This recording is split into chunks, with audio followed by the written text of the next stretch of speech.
We are live. What's up, Facebook?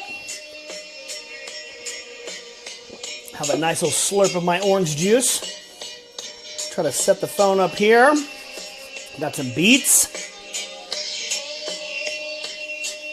So let's the audience build here as we get started. I appreciate you guys tuning in. This is my makeshift office for the day. For those of you who know, we are moving into a new house and selling this house, so everything's packed. A little bit of a ghost town in my favorite office and place to work. Yo, Amy! So, my Facebook family, the purpose of this specific live broadcast is to help you if you have business questions or you have an idea that you want to start a business and you're kind of stuck and you don't know where to go. Or you've got a business already and you need some help with scale. So I'll give a little bit of a background. You guys are tuned in live to the live Q&A, taking your business questions and your scalable questions. We'll do it all here live in a QA format. I blocked out an hour. I will do as many questions as I can get in an hour time. If we have a ton of questions, I'll try to do them in probably 10-minute increments. And you're going to find a lot of familiarity, and I'm going to talk about a lot of different things that all kind of go together. So for those of you who don't know me, I spent 15 years in corporate America building high-performance sales teams for companies like IBM, Microsoft, Dell, Fortune 500 companies, and I left and have been building businesses since. I am at number 357 entrepreneurs that I have helped either take a business idea to revenue or an existing business to scale. That's my resume. So with that, let's dive into some questions if you so have them. Hey, Mar, what's going on? Good to see you guys. Brian, what is up? Let's see. Okay, audience is still building. We've got people joining. So some of the things that I love to talk about to give these things some context is what you see on Instagram in these buy my course about getting a course to teach somebody how to do a course from people that have never really done business before. And somebody who's been in business and has spent I've spent 20 years building out my craft. I take offense to it a little bit, but what I want to do is I want to open this up to try to put as much around what framework I have used over the last 20 years to help build some things, right? So in this, the entrepreneur game is tough, and there are so many different kind of false avenues to go. So for me, I wanted to do a kind of an no holds barred, take the gloves off, and let's dive into some things that have worked. And I want to do that in a tactical perspective. So as you guys are tuned in, let me ask you this question. Do you have an idea that you need help with? If so, do some typing, put some stuff in. And what you're going to see through kind of this conversation is I'm going to walk you through a handful of scenarios, right? I've built out a process that I call, for those I have a private Facebook group called Bare Knuckle Media. And I've talked about this a lot. And what I cover are 4 pillars that I've used across every single business that I've built or every consultation that I've ever done. And I call it the Execution Manifesto, right? And it's 4 steps and 4 things that I kind of dive into, and we go through specifics. And I do this with everybody, right? So the first thing is when you're building out your business, it's identifying a group of people that have a need, right? They've got a pain point that they need. That can be a group of people that want to understand how to lose weight or diet. It can be a group of people that are having problems with a thyroid. It can be a group of people that leverage custom printed materials for trade shows. It can be a real estate agent that's trying to find a group of people that are either selling or buying homes, right? So understanding at the core where a group of people are that have a problem that exists in the marketplace, right? The second piece that I'll cover is, and Jared, I'm going to start to dive into these questions. The second piece that I focus on is really around you building a product and service to go substantiate that need that group of people have said, I've got a problem with, right? You can find groups of people in forums, Facebook groups. You can find them on Amazon if you're using products, right? You can go to negative reviews and see where people are having issues with. Look at top sellers and find out if there's a niche there. But building out that product or service to substantiate that problem that exists, right? The third piece is around what I call validation. And what I mean by validation is you've taken the time to identify a group of people that have a problem. You've now built a product or service to address that problem. The third piece that a lot of people miss, and I spend a bunch of time on, is validation, right? And I'll share a story with you. A friend of mine in Connecticut had a clothing company that he was trying to bring to market, had a great idea, had a good logo, had a great name. And he went around and said, hey, here's my company. I'm going to build these t-shirts. Would you buy one if I build these shirts, if I build this company? Everybody said, yeah. All his friends and homies were like, dude, I love it. I'll buy your shirt. Well, guess what happened when that guy went to go print his shirts? How many shirts do you think he sold? Nothing. Nobody came to buy his shirts. So when I talk about validating, once you've spent all this time building your product or service after you've identified your niche, there is a whole series of process around validation to make sure people are going to pay for that product or service. I spent a bunch of time around building out what I will say like a pilot program of building out a proof of concept and allowing people to buy in at an early rate at a discount to get funding to help with your production, that you can validate that people are going to pay for it without spending a ton of money in the research process. And then going back, and the fourth thing that I concentrate on. So first is identifying a group that have a problem. Second is building a product or service to substantiate or address that problem. The third piece is around validation. Fourth pillar is around selling your face off. And that can go through direct to consumer, understanding what the channels are through supply chain. That could be using affiliates. There's a lot of different ways. And then we kind of subset and slice out marketing, whether it's mail campaigns, whether it's radio. Radio is really an easy market to get into because so many people have left traditional media. The prices are really low. I'm doing a handful of campaigns right now in the radio market that are costing me next to nothing. And then how to do Facebook ads and those kind of digital things, right? So those are the four pillars. As we go in and I start to answer your questions, you're going to see this stuff starts to kind of stack up. And I'm going to talk about each one of those in some sequential order as we dive into your questions. All right, here we go. Lots of people joining. Guys, appreciate you jumping in. Jared, what are the first 3 steps to do in scaling a business? Let me ask you this, Jared. Do me a favor. What is your business and who is your target market? Let me start there, and then I can dive into the specifics on how to scale. I want to give you a specific answer, not a generality. Traditionally, when it comes to scaling, we can be good at getting from $1 to $1 million. It's how do you get from $1 million to $10 million? I can tell you the same thing that most companies face is what I will call your core competency, right? Or what your value proposition is, or what you personally are really good at. As a small business owner or entrepreneur, it's about letting go of some of those things and being able to delegate areas that aren't your core competency and the things you're really strong at.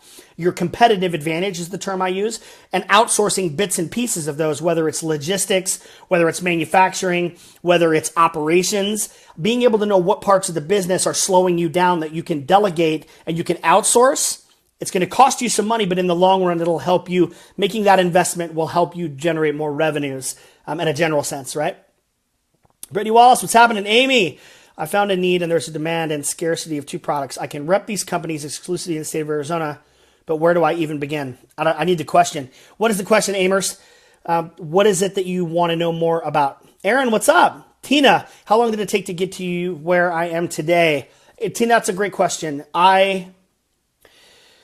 Let's see, I started my entrepreneur journey, like finding a niche and building a product or service when I was 21. It was around, I DJ'd and I produced music. I had 2 really close friends of mine that were graphic designers. Mike Saltzman, who I'm sure will tune in. I've known him for 20 years, and a guy by the name of Brian. We built essentially a marketing agency to fill venues with clubs on their slow nights. I would DJ and I would book acts. That was the first kind of business venture of doing grassroots marketing, design, and getting a kind of starting. And then I went to corporate America for 15 years to understand how to read a profit and loss sheet, how to hire, how to be a good individual contributor, how to be a manager and scale, and then how to lead and be an executive and then lead other executives. And then also what it takes to be a shareholder and like what that looks like and what's important.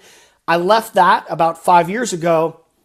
That's where my full-time entrepreneurial thing has kind of gone. I've had some hits and misses, some wins and losses, but I would say all in all, it's taken me 18 years to kind of get where I'm at, and I've still got so far to go. So great question. Brian, what's going on? Brian asks, I am working on placing myself as a distributor between a company who supplies a health shake and getting that product into a corporate level, i.e. hospitals, nursing homes, school settings, the revenue for the business will only be $1 or so per shake. What is the best way to sell the idea to them if they balk at the low profit? It's a great asset in improving the health and fitness of patients taking it. What's the best approach and angle for the presentation, samples, videos, PowerPoints? Okay, so Brian has a distribution question. Here's the answer, or the way that I would go. Because so as a distributor, you need to understand what your dollar amounts are from a profit perspective, right? Traditionally, it looks like you're getting $1. I don't know what the retail cost of that is, right?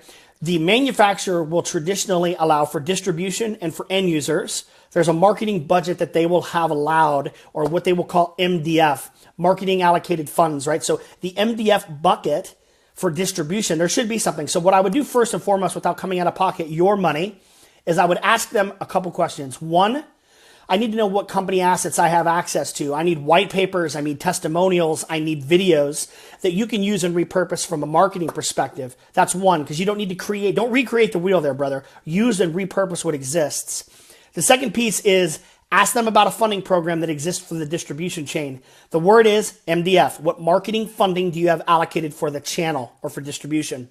If they don't have any, you need to see if you can negotiate in your contract a percentage of revenue that you sell, if they will allocate a percentage of that revenue from a company perspective back into giving you marketing funds. So if I sell, for every $100 of their product I sell, they'll give me $10 out of their pocket specifically for marketing. Most companies will do that. You need to negotiate that. And then how do you bring it to market? Right? I'm big on spending other people's money through that process and not recreating things that you don't have to. I hope that answers the first part. Second part is, where do I sell this stuff? Like, how do I get it in front of people? What you need to figure out, and the question you need to answer is, who is your core demographic? Is your core demographic going to be hospitals? Is it going to be nursing homes? Like, understanding where that is. And then in your local area, dude, you got feet on the street, man. You got to pound some pavement. Is go to Google and get a list of each one of those subsegments, right? I would find 2 or 3 avenues that you think the market will adopt your product or whatever that shake's going to be, right? And then what I'm going to do is I'm going to go door to door. I'm going to ask for some samples from the manufacturer, and I'm going to hand out some samples, and I want to circle back with the influencers in 30 days. I'll give them a sample, get a meeting, explain what you do, the benefit. Give them a sample for the week or however long it is. Then what I'm going to do is a week later, I'm going to go back and I'm going to ask them, how did it go? Did you enjoy it? Did you have a chance to taste the shake? Did you like the shake? What are the top 3 things that you didn't like about the experience first and foremost? Then the next 3, give me the 3 things that you really enjoyed. If I could give you some more test product, is there an opportunity for us to forge ahead in a relationship? And then understanding what that relationship is, there's a whole conversation we could have around negotiating the cost points, right? Being able to do value and deliver value and negotiate is a very good, it's a task and a tactic everybody needs to know from a sales perspective. A resource, Brian, that I highly recommend you go listen to, go into YouTube, and I want you to go Google, Chase Jarvis. Go Chase Jarvis, and then I want you to Google Chase Jarvis Ramit, R-A-M-I-T. Ramit Sethi is an amazing sales guy. It's a black and white video that they do together. There's something called the briefcase technique. I want you to watch that video and go through the briefcase technique on positioning your price, because I think there's something very special there for you to work on. If you have more questions, send me a note. Lana, what's up? I just sent your supplements, by the way. Thank you for the order. Clinton, what's happening? Mr. Bybee! Mike Rudge, what if your target is too large, like the entire country, world for a matter? Mike, the question is you need to figure out a way to be specific on trying to find that niche. There's a couple ways that you can do that. Starting a mailing list. As I need more kind of specifics around the business, because I know we talked about it and I know what it is, but for the audience, right? Identifying who's going to relate and who's going to purchase, identifying your core demographic, dude, you got to get specific. You can have 2 or 3 specifics and then dial that down to 1, but you got to find a way to scale that down so you can be very targeted in your approach. Is it going to be millennials? Is it going to be 25 to 35? Is it 35 to 55, 55 plus? And then see what the interests are. Are they into music? Are they into social media? Are they into movies? I don't know, whatever they're into. And then finding a way to align your product or service into that niche to be very specific. I hope that helps. Let's see. Bruce Horton. I want to make a specific whiskey, but federal regulations don't allow it because of the way I'd like to store and age the whiskey. So I'm leaning towards a microbrew.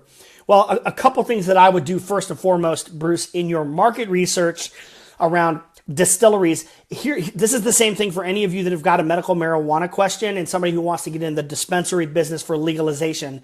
21 states are coming up on proposition that they're voting against November 8th. You need to understand the legislation of what it looks like. What did prohibition do? What are the legal routes I need to take, both state and both federal? Bruce, you need to dive in and figure that out. The best way to do that is you need to find in your local area, go to some microbrews, go to some people that are distilling liquor that are within a driving range, or even identify some small players. What I'm saying are C players. I'm not talking about your Jack. I'm not talking about your Jim. I want you to go down about 3 or 4 levels down. And what I want you to do is identify 2 or 3 of those companies. The question that I would serve is this. I'm going to call them and say, or email them, or social media, reach out to them and say, I'm doing market research specifically on distilling whiskey. I love what you're doing, and I have some specific questions that I hope you can help me answer. Leave it at that. See, people think market research means I have to be a student. In life, we're always a student. We're always learning. And people love to talk about what they do. You call me and ask me what I do, I'll give you time all day. I'm excited about it, right? Start there. Get some phone calls and find out. And when you start to ask the questions, what I ask them are specifics. When did you get started? How did you get started? Do a little bit of research so you know about the company before you talk to them, so you don't sound like a jackass. And ask them, what was the one gotcha? The one thing that kicked you right in the nuts when you launched that you didn't anticipate? If you could go back and do it again, what would you do different? And start to write that stuff down so you can understand what some of the gotchas are going to be. Is it the systems or tools? Is it sourcing the barley and the wheat? Is it something through that process you're going to identify that's going to help you as you build forward outside of understanding federal and state regulations? I would do the same thing for microbrews. Go through that same experience. Find the local microbrews. Talk to brewers. What do you like most? What are the hardest things you're having a problem with? Whether it's sourcing or brewing, is it adoption? Is it the state or local municipalities? How hard was that to get a license? Go through that and see what you find, because I think you're going to find some really interesting opportunities to where you can overcome that objection. Dave Daly, what's up, my dude? Mr. Quick, what is up?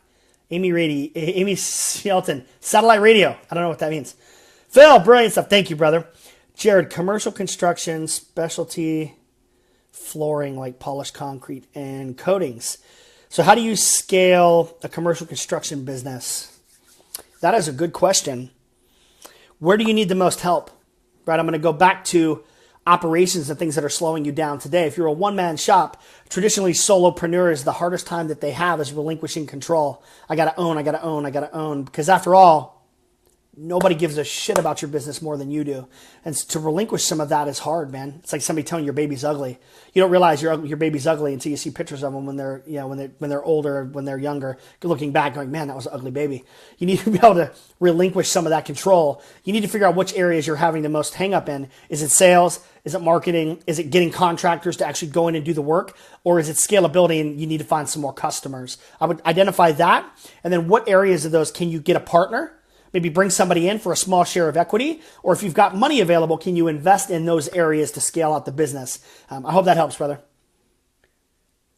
Clinton, congratulations on all the success, my dude. I'm looking forward to seeing your business plan. But as control freak, I want to... hey, Jared, let me put it to you this way.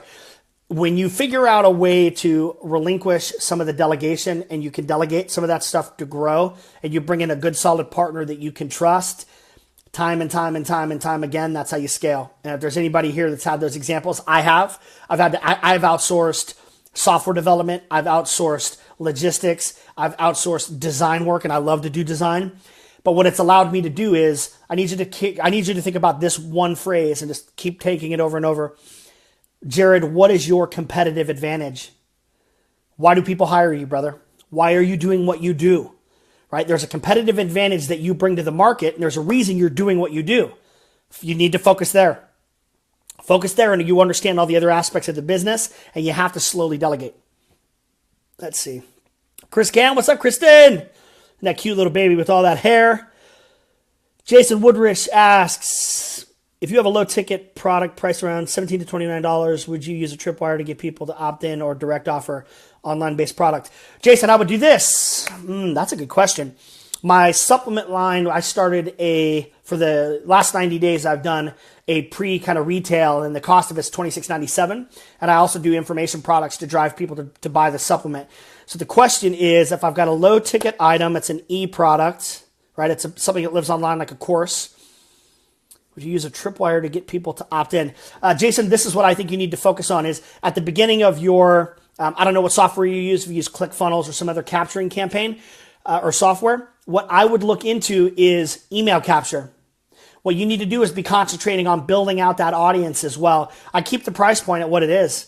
I'm not a big fan of discounting. I think, again, the reference that I made about the Chase Jarvis Ramit Sethi, that interview is brilliant. There's some really good pieces and nuggets in there that talks about pricing and discounting strategies. I don't think you need to discount. I think what you need to do is continually be putting value out into the marketplace and driving awareness, and then getting an email list to capture that you can start a regular dialogue with your audience. You can also do that through a private Facebook group or even a public Facebook group for whatever it is the niches that you're doing. Because having that email address allows you to have continual conversations. I hope that helps, my dude. I'm not necessarily a tripwire, but an email capture, something to grab some emails, I think would be really important. And I would also look around doing a series like this. Doing a webinar is an awesome way. Go to Russell Brunson's The Ultimate Webinar. There's a kick-ass series of webinars you can do to drive webinar and educate them and maybe give the product away and then charge for a professional service after, depending on what that course is, dude. There's so many really, really good courses out there that are worth the money. Ozio, my man, what is up? Where do I even, Amy asks, where do I even begin is the question. Form an LLC for this company, for any company that they're, no. So Amy asks a good question. That's the first step. You've got an idea. You've kind of started to build out your product. Maybe you're even starting to sell it. It's, do I get an LLC? There's a couple benefits about having an LLC versus doing it on your own personal bankroll. I don't know that you need, I don't do a personal LLC when I had first started the businesses I've started. I do have a DBA. I have a master account now where I have an LLC and I do a DBA, meaning do I have a master account that I write everything to as I start to launch and then kind of separate it out? To answer this question, yes or no? No, you do not have to have an LLC to start. Because keep in mind, why do I want to go spend? There's a lot of services. You can go to LegalZoom.com and file an LLC. I think all in all, it's like $600. Arizona has a $39 service to go get your LLC. If you're in Arizona, I'll put it in the link underneath to let you know what it is. Here's the thing. If I've got $500 to go spend and I don't even know if people are going to buy my stuff, do I want to spend that money there? I don't know. I don't. What I'm doing is I want to spend money on making sure my product or service is kick-ass, and I want to make sure people are going to buy it. Once people start to buy it and I get some regular income coming in, or 30 to 40 people have validated that my offer is valid and people are going to pay for it, now I'm going to go reinvest and get that, or go take some of that money, go get your LLC. Here's the benefit of having an LLC. If at the end of the day you go do this business venture and it fails and you're losing money, I can fold the LLC.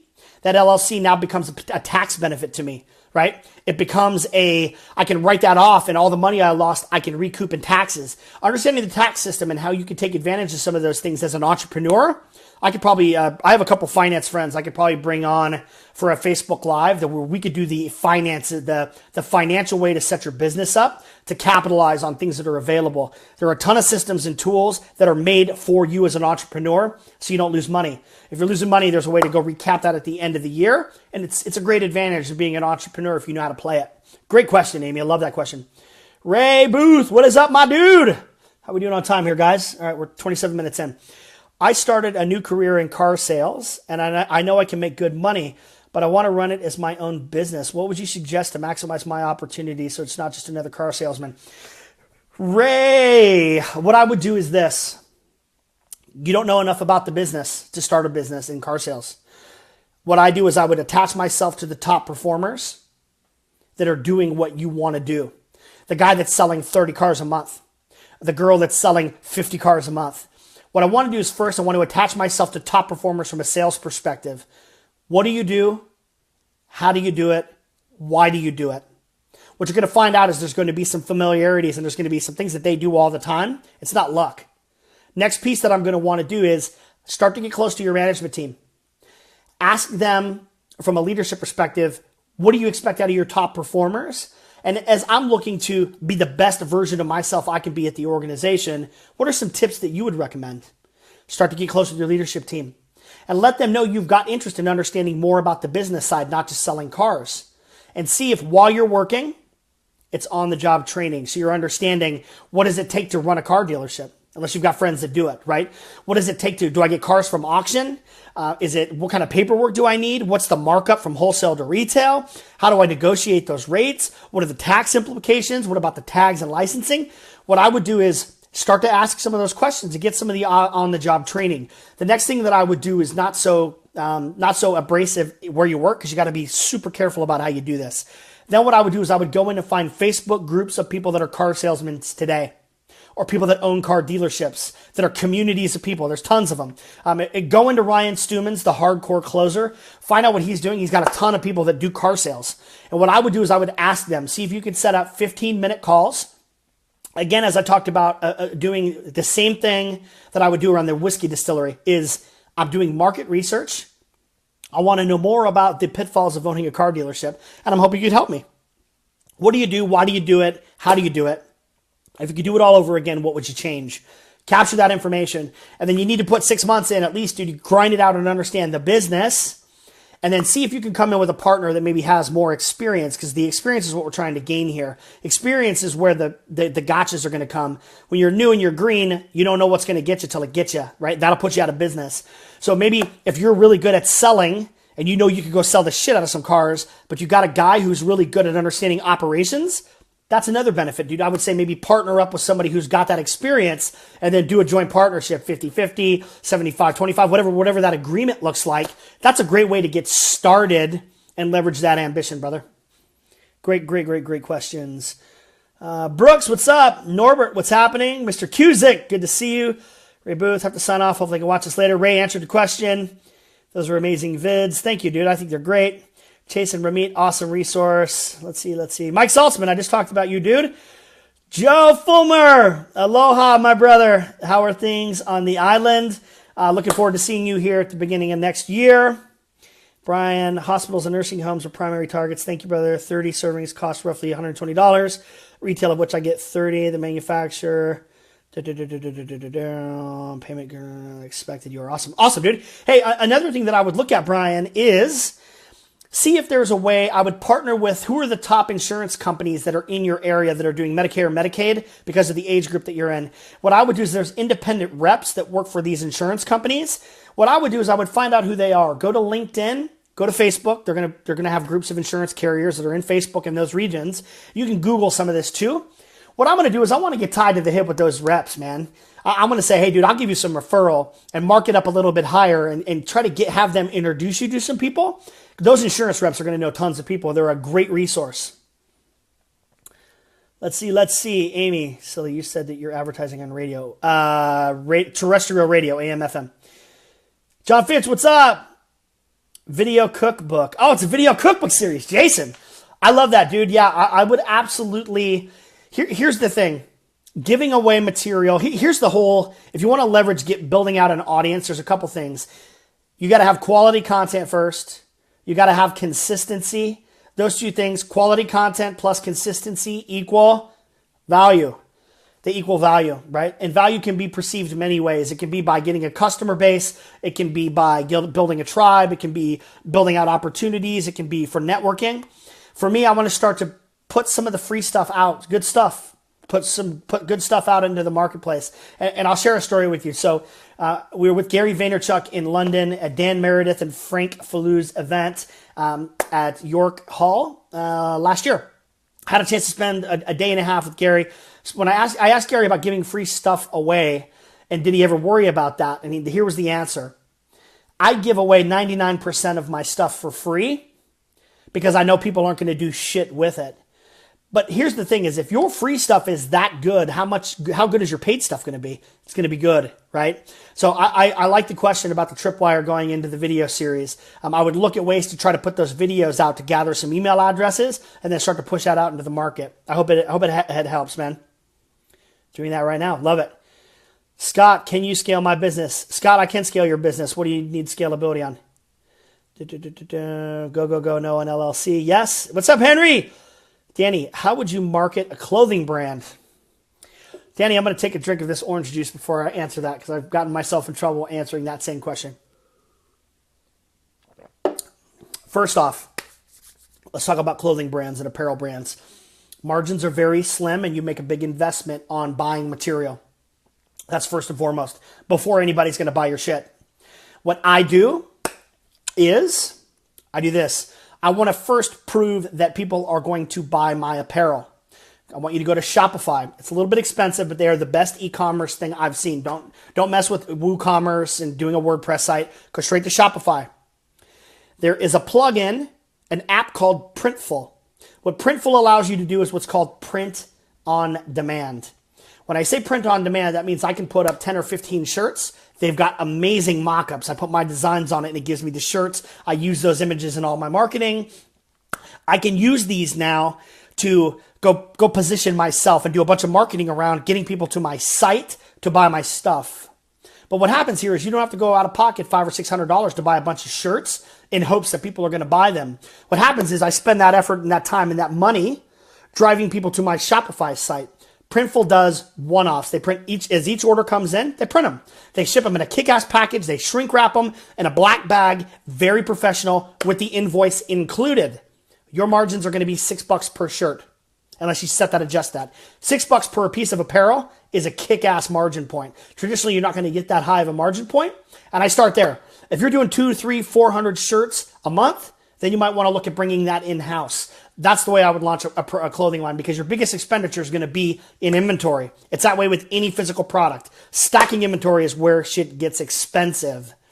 There's a company online. I might wear their shirts once in a while. I'm not going to tell you who they are. It's not this awesome shirt that I'm wearing now. I do all the Healthy Primate stuff that way. But there is a really, really kick-ass apparel company. If I told you who they were, you'd know who they are. I wear their shirts once in a while. Hint, hint. They do $1 million a month. $1 million a month through this same service. Print on demand, it's a Shopify site. They use Printful on the back end. So there's proof that scale can happen. I hope that helps you, brother. Shannon, what's going on? Chris, thank you so much, man. Ray, attach yourself to the video. Yes. Thank you, Amy, for the summary. Since Ray had to run. Thank you. Alan, Manny, what's up, dude? How do I end up in outer space with you? John Fitch, I know you got some questions. Alan, what's happening? Vicky, internet money. You guys want to see some internet money? I got some internet money. Y'all want to see this? How many minutes have we been on? Oh, 3:35. So we're moving, but I can show you where I keep my internet money. Hang on a minute. It's in a box. And I put it in a box just in case my cleaners come. Hang on. I'm going to show you where some internet money is. Y'all ready? All right, hold on. Let me get it out. Oh, jeez. I broke one of the straps. I've got loose cash everywhere. I don't want to spill the cash. All right, you ready? Here we go. Internet money. Boom! What's up now? What's up, Ty Lopez? I got a little internet money. What you got going on? I keep it in this box. It's in this box with my cleaning lady. In case I want to do some more internet commercials, I've got 50 grand just sitting around to do internet movies. The next video that I'm doing on my internet money parody series is going to be kick-ass. I've already secured all of the necessary goods to make it awesome. So sweet! That's a good question. I love internet money. I love internet money. Buy my course on teaching courses on how to buy a course, right? Scott, Manny, let's see. Jason, thank you. Those are great ideas. I appreciate your guidance. Absolutely, brother. I hope it helps, man. Shanna, yo. Danny, help me for sure. Oh, dude, it's my pleasure. Apparel's a tough business, dude. Apparel's a super tough business, and don't lose your ass till you know people are going to buy from you. Sorry, guys, I've got to get my plug here. Brian, I appreciate you giving me your time and sharing your knowledge and expertise. What, dude? That's what I do. I love to do it. All right, guys. I think what else? Any other questions? Piles of money. That's what we do. Any other questions, guys, as we wrap this up? I don't want to keep it too long. We've been 37 minutes. So, what's up, internet money? That's some internet money. Oh, Tina, you don't know what internet money is? Hey, Vicky, can you do me a favor? As you are watching, can you find my internet money video and put it there for Tina to watch the internet money video? I trust you. Okay, let's see. John, talk a little bit about conversation the other day without specifics, please. I need to find where companies struggle in finding a solution product that fits. All right, so John has a question that is specific around, he's doing market research. Where can I find people? I have an idea. I think it's a good idea, but I need to find a group of people that have a need for that product or service. So I'm going to speak about where do I find people that have a need. There's a couple different ways to do this, right? Specifically, if you know there's a specific niche, like Brian, for example, on nursing homes or hospitals, or let's say companies that buy stuff, like buy technology, let's say, somebody that's in a specific niche, right? I find out where that group of people are. If it's hospitals, it's really easy in my local area. I start locally first if I can, so I can have some face-to-face conversations. What I'm going to do is I'm going to try to set up 10 to 15 minute calls. I'm going to give you a real world example as to what I'm doing right now, John, that will answer this very specifically. So one of my business ventures has me going into private aviation, or what's called charter. Charter planes are the private planes that companies use, that private plane owners use, and that people that can afford to fly private use, right? It's a very niche market. It's the 1% of the 1%ers. And I'm venturing now into starting supporting and getting into a business that does aviation. So what did I post this week? I put a question up that says, hey, I need your help. I'm doing some market research, and here are the questions I need answered. If you're a pilot in charter, if you own a charter plane or you fly charter, can I get 10 minutes of your time? So for me, what I'm doing is I'm doing market research, John. I found a group of people that do something or support that niche, and I want to go and find out the good, the bad, the ugly. Why do you do it? What do you do? Why do you not do it? If you were in it, why did you get into it? If you got out of it, why did you get out of it? What's the good, bad, and the ugly that could come bite me in the ass, right? I do the same thing coming into any new market. If I find a group of companies or people, I can do that I can go find chat rooms. I can go find private Facebook groups are a kick-ass way to go do that. Go there or pick up the phone and start calling people and let them know. I'm doing market research. I'd love to get 10 minutes of your time to better understand this about your industry. I promise it won't take long. I respect you as a thought leader. Dude, I haven't had anybody tell me no. I've had maybe 2 people out of 100 kind of turn that request down. Just stay diligent about it. And then it's about the questions you're going to ask once you get there. Get those questions nailed down. What do you do? Why do you do? How do you do it? If you could change it, why would you change it? Or what would you change? And what's the biggest pain point you have today? You're not trying to sell anything. You're gathering information, right? Then take that back, see what you can find that if there's commonalities. And then from that, you go build a product or service. That's what I did for Healthy Primate. If you guys want to know more about that, I can tell you. Let's see. Manny, how do I find someone who does the parts I don't want to do while growing my service? Well, let's be specific. What are the parts that you don't want to do? Is it sales? Is it marketing? Is it operations? Is it logistics? And I think there's a lot of different places you can go do, man. You can go to LinkedIn. I can go to private Facebook groups, and I can just post up on Facebook. I'm looking for somebody that's good at this. Does anybody have a reference or somebody that I could specifically speak to? That's what I would do. You got to identify what it is you want to outsource, man, or what you want to try to delegate. And as I talked about earlier, if you go back and watch parts of the replay, scalability. So that's good. Love it. Sorry, guys, I'm freezing up here, and I'm right above my router. Let's see. What else? I can't do any of the marketing and scaling. Okay, Manny, let me say this. Vicky, first off, thank you so much for putting the link in when you can. Mr. Stegg. I'm Jim Stegg, Jim Stegg Custom Homes. Manny, the question around marketing is you need to figure out first where your people are. Where is your core audience? Where are they gathering? Are they watching? Are they reading news publications? Are they online? Facebook is such a powerful tool. Are they on terrestrial radio? Are they print? Where are your customers, right? That is going to decide where I do my marketing next. And you got to do, this is such a tough one because there are so many of these, buy my course on marketing about marketing to marketers that want to do marketing, but have never done a fucking Facebook ad, right? There are so many scam artists in the marketing sector that are out there just to suck you dry, that are experts. For me, referrals. Referrals are going to be key, right? Once you identify where your customers are, your prospects are, what I'm going to want to do is identify a platform to get to them. Referrals, dude. Ask. If you tell me where your customer base is, I'll post here and we'll ask people. I got a handful of people that have reached out to me recently around doing Facebook ads. So for me, we're doing a full court press with the Healthy Primate, filming a full commercial, a bunch of videos that we're going to push virally. I'm getting social media influencers. We're doing PR. I'm doing some press releases. and there's a whole thing around optimizing pixels and getting my Facebook stuff done, I can do that, dude. Manny, I could totally do that. But where's my value proposition? I'm the face man for the company, and I'm going to do the commercials. I'm writing the ads. I'm making sure my sourcing methodologies are right. I'm going to outsource that. And I'm going to put a lot of money in betting that shit has to go. I'm doing it on references. I interviewed 2 guys today, and I got 1 more. All 3 I got through people I really, really love and respect that are building out businesses and leveraging guys that produce results. At the end of the day, only work with people that can give you a guarantee and that produce fucking results. Because there are too many people out there that are trying to scam you, dude. Let's see, what else? Oh, awesome. Thank you, Amy. You're the best. Thank you so much for posting some stuff up in here. There's that video, Vicky. Thank you. That's internet money. How do I get over cheap people that don't want to buy? Brooks, I go back into that, go back and watch that video that we posted in Bare Knuckle with Chase Jarvis and Ramit.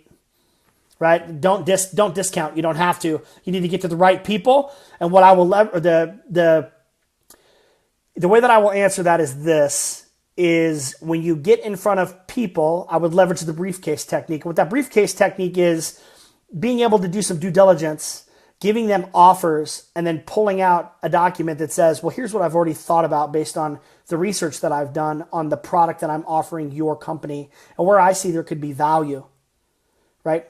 Those steps that Ramit covers are gold.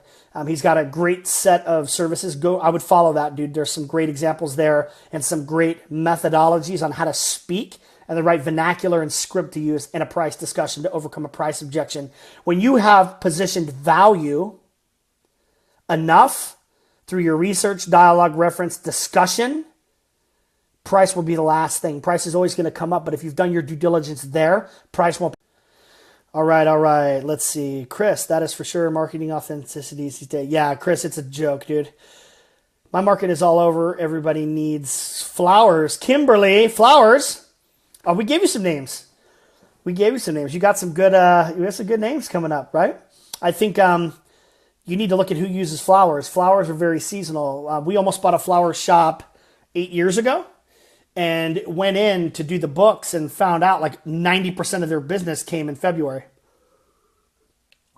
As you can imagine, you need to find some scalability outside of the seasonality. So attaching yourself to any of the local businesses, high schools for dances, getting in with wedding photographers, understanding that, I think that is going to be the question. As you're building out your name, you need to figure out how you're going to go sell shit. That's going to be more important than what the name's going to be. Don't worry about the name. Worry about selling. Finding out who buy flowers and the major events that kind of circumvent. What you're going to need to do is figure out how to fill that pipeline with floral buyers year round, right? Because it's got to be more than a February game or you're not going to stay in business. Let's see. Amy, use more persuasive language on those cheap ass, build value. Yes, man, that's it. Let me know when we can chat. John, we can chat planes after this if you want, brother, if you're still awake. John's in London, building some great things, doing some good things with business. What was the print dudes again? The print dudes. Oh, for the shirts, go to Shopify. I'll put links in here after I finish up. Shopify, the name of the company is called Printful. It's an app that you plug in, like a plugin for Shopify. Awesome. Super easy to use. I use it for my business today. Connection on the end is Dookie, but thank you for being awesome. Manny, it's great to see you. Weddings, special events. Yes, Amy. All right. Yeah, David, listen to this guy. All right, guys. What do you think? I hope it was valuable. Did you find value in today's live Q&A? My goal is to, there's so many people out there that are just trying to take your money that don't have experience. And, I'll wrap this up with a quote that's one of my favorites. It's Damon John has a book that's called The Power of Broke. And as you can anticipate, what broke, the power is to get out of being broke sucks, right? At the flip side of that, there's a testimonial from Gary Vaynerchuk that says, I buy business books from people that do business. Let me say that again. I buy business books from people that do business. I don't buy courses from guys that are selling courses about buying courses. I want to know who the hell's really doing shit and making that investment, right? And in today's age, especially with everything going on Facebook and the internet, I want to make sure you guys are getting as much value as I can give you based on my 15 plus years of experience, right? Vicky, you're welcome. Printful is annexing. What do you mean, David? I use Printful and it works. Cade, what's up, my dude? Kate, are you taking clients right now, dude? I'm not sure if you are. Kate does audio captioning, and I think he's got some pretty big clients that you need to go see. Alexander, what is your story? First time watching the video. My brother, what I would do is go back to the beginning and watch the first 5 minutes.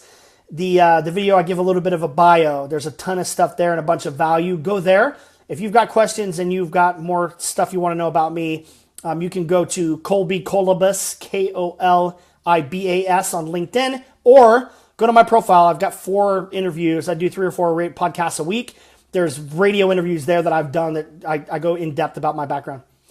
Kimberly, Cade, Amy, Printful. Yeah, Dave, I'd like to know what is your experience about Printful? It's been good for me. Let's see. Sonia, I work for a big oil company as materials management lead. With oil prices dropped low, I've been running reports and analyzing process that are more economic and time friendly. However, I work around people who have been working in the oil industry for 15 plus years, and it's hard to get to change their habits. These new processes can save $100,000 per quarter. How do I get them to buy into a new process? Oh, Sonia, I love that question. Let me answer this real quick. Cade, are you taking clients right now, dude? If you are, I want to make sure people get to you because I think there's a huge consulting business here that you are going to need to go do that's going to kill it. All right, Sonia, let me rephrase this question. Sonia has found a need that exists in the marketplace on an antiquated industry that is set in their ways, and she's found a way to save a tremendous amount of money.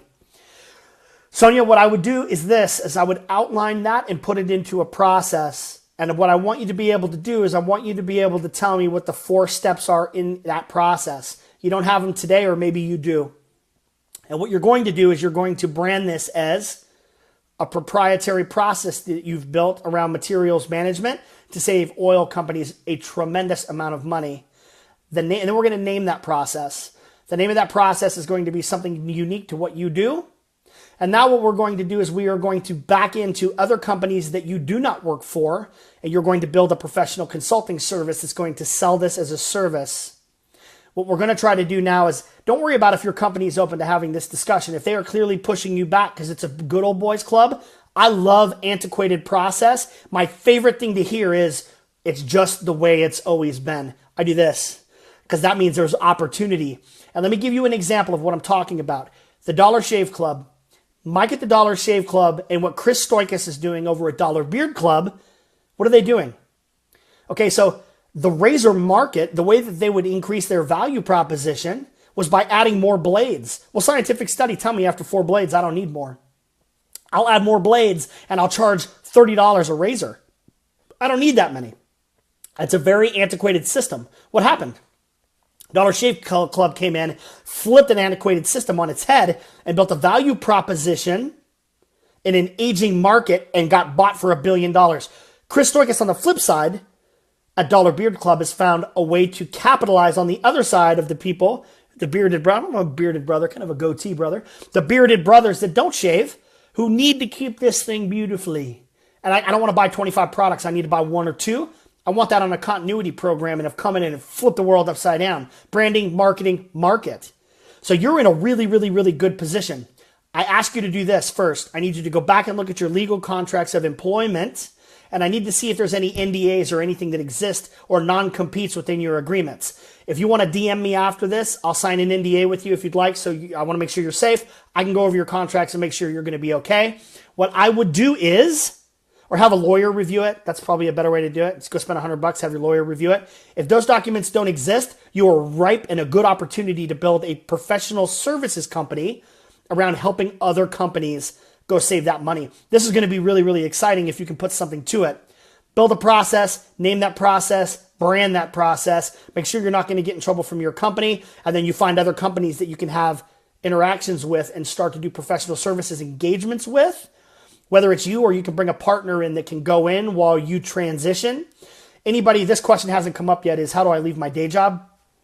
What I call is it's a calculated risk. This entrepreneur shit's not for everybody, and I don't recommend anybody does it unless you're really driven with passion and drive and have a good idea in a marketplace that will buy, because it's lonely and there's a lot of things that happen.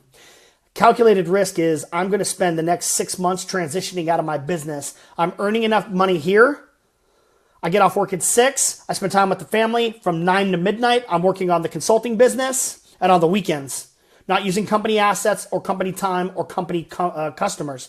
And I'm going to build out that product or service, and I'm going to start to position that and sell it. That's my side hustle.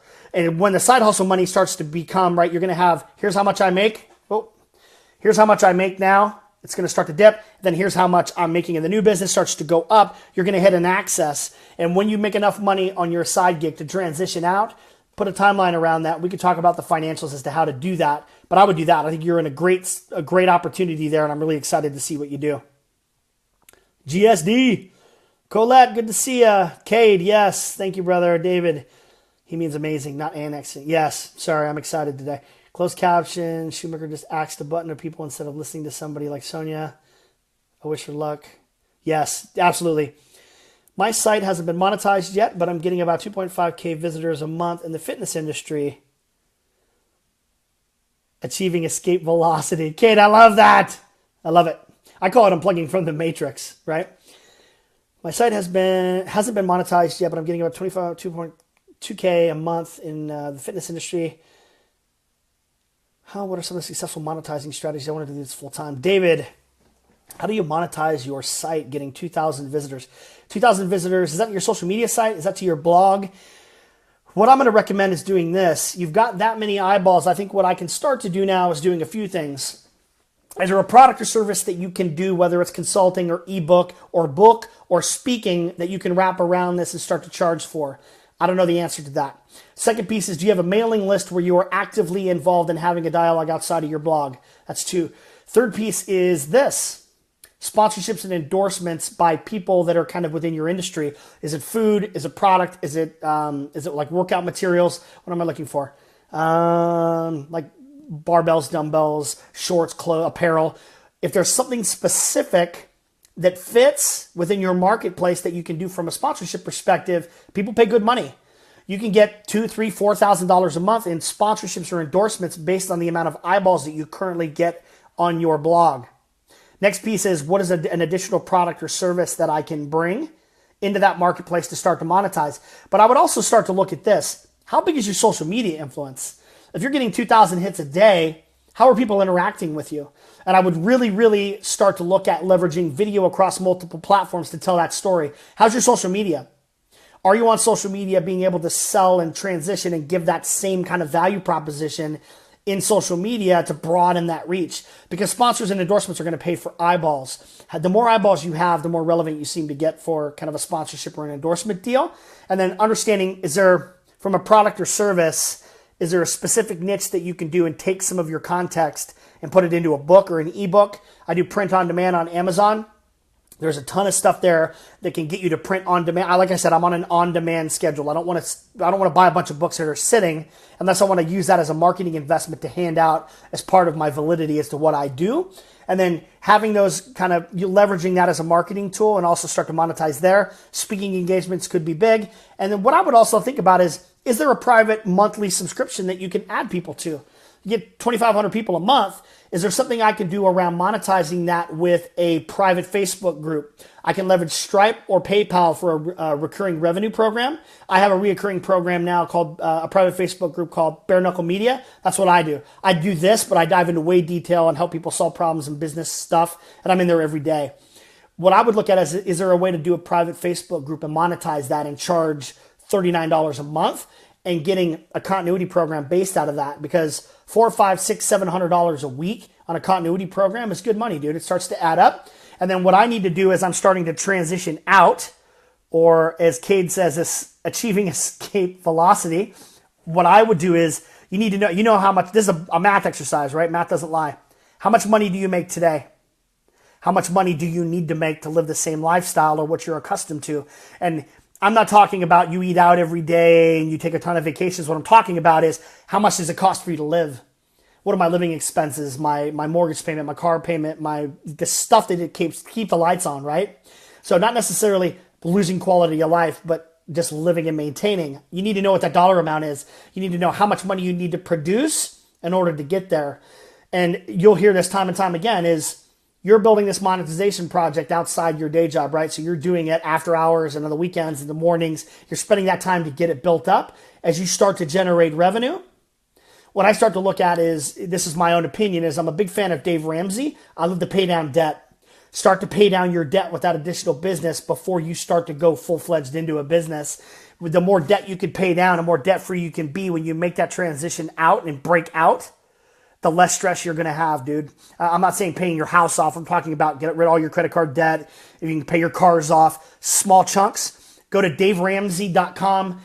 He's got a handful of free programs. I'd recommend going to look there and build your strategy around, once you figure out what you're going to sell, how you're going to sell it, revenue models as to what you need to make versus what you make today, and then paying down some of that debt in transition. 6 months from now or 3 months from now, you're going to be on your way to doing something cool, man. Great question. Sonia, you're welcome. David, blog. Gotcha. I'm finishing up my degree in business administration and supply chain. How are we doing on time here, guys? I want to make sure we are good. I think we've got just a handful more minutes here. Let's take a look. I am finishing up my degree in business administration. Sonia, this is your question. Supply chain management. Seems like if you don't have a degree, the company doesn't want to listen. The oil industry isn't really competitive right now. If you're not in the in crew, you have a hard time getting people to listen to you. That's tough. The question is, do I need to have my degree? If you don't have your degree, the company doesn't want to listen.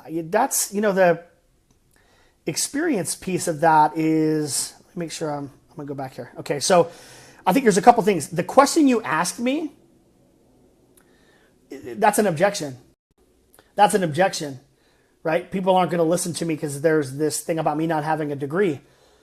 If you can build a consulting service that provides a value proposition that substantiates something and saves money, action talks bigger than a piece of paper all fucking day long. I don't have my degree, by the way. I became a single dad and didn't finish school and reinvested that money to build my marketing agency and just living and putting food on the table. Then I was working 2-3 jobs at a time. I didn't finish school, right? So it's one of those things that I'm not necessarily the right guy to talk to you about, do I have to have a degree? I think it's an objection you can get over with the right product and service. Spend time there. Don't worry about finishing your degree. Unless you're close to getting your degree, finish it. If you're not, spend that time and that money getting that professional services together. You've already solved the problem. Can you prove it's replicatable in other businesses that are in the same industry? Go sell your face off. I would spend my time there. Monthly recurring revenue is the game. Yes, Kate, I couldn't agree more, dude. I love it. I have 5 or 6 continuity programs, and it is, I love it. Kyle Beck, what's up, my dude? Good to see you. In the right place. Kolby knows a ton about, I do know a lot about supply chain. I've been in it for a long time. David, you're welcome. I dropped out of college and have a thriving business. Add value. That's it, dude. That's it. Add some value. Guys, on that note, guys and girls, I got to tell you, it has been an awesome pleasure spending this time with you guys. I love this type of stuff in the Q&A. I love being able to provide value, and I hope that today's dialogue and the things I was able to share and some of the things we were able to talk about provided you with a little bit of relief, a little bit of guidance, and we're able to put you in a route to go kind of take action on some of those things. Until the next time, I will see you tomorrow. Be good to yourself. Be good to other people. Peace, love, respect.